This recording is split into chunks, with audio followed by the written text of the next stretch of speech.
My name's Anthony Hansen from Morro Bay, California, and I do sheet metal assemblage using reclaimed materials from the wrecking yard. I use primarily automotive sheet metal. I don't paint anything. I use the colors that are existing on the different materials. So mostly hoods, fenders, doors, and then other scrap material. Come home, cut that apart, and then rivet and weld into different shapes. Using that material, something from the past, then presented in a way that's real contemporary. So you're taking that real sort of like analog, scratched, worn material and then presenting it in a real sort of like mathematical, real clean presentation. I don't know, I like to think of my work as contemporary, but using materials from a bygone era. And then also the sort of the humanity of it.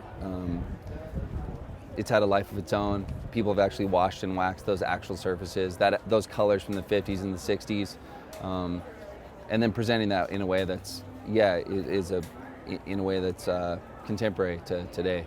I started out doing the hearts. I like working with that real organic form, feminine form, whatever, with that real masculine material. But I think the other work's challenging to make. You're more focused on composition, on the grid pieces, and I've always been a sucker for quilts, old quilts, and so that I'm really drawn to the repetition of doing those grid pieces, repeated, that you see little variations in each one.